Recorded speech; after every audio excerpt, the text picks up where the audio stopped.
দুপৰ নিশা খোজৰ শব্দ।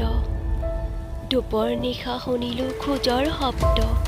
লৰি ঢাপৰি পাৰ হৈ যোৱা মহিলাগৰাকী কিয় বা গৈছে এনেদৰে বৰষুণ বতাহৰ তাণ্ডৱক নেওচি। অনুসন্ধিত মনে যেন উমান ল'ব খোজে তাইৰেই কাহিনী। কি জানিবা হ'ব কোনো বিপদ বিঘিনি। ৰখাব নোৱাৰি মনৰ উচ পিছনি আগবঢ়ালোঁ খোজ তাইৰ ঘৰুৱা বাটেদি। গৈ আছোঁ হঠাৎ শুনিলোঁ চিৎকাৰ শব্দ কি জানি। কি সেই নাৰীগৰাকী দুই হাত তেজেৰে ৰাঙলী, কাষত কান্দি আছে এটি কণমানি মন্দাকিনী।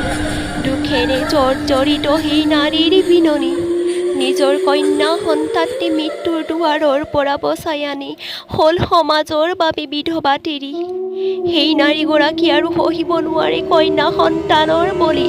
মোৰ চকুৰ আগতেই তেওঁ স্বামীৰ তেজেৰে ৰাঙলী ভৰিটো বিসৰ্জিত কৰিলে কপিলী নদীৰ বুকুত।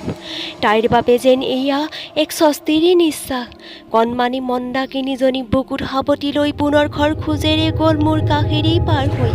সমস্ত ঘটনাৰ সাক্ষী হৈ ৰ'ল মোৰ অশ্ৰুসিক্ত চকুজুৰি।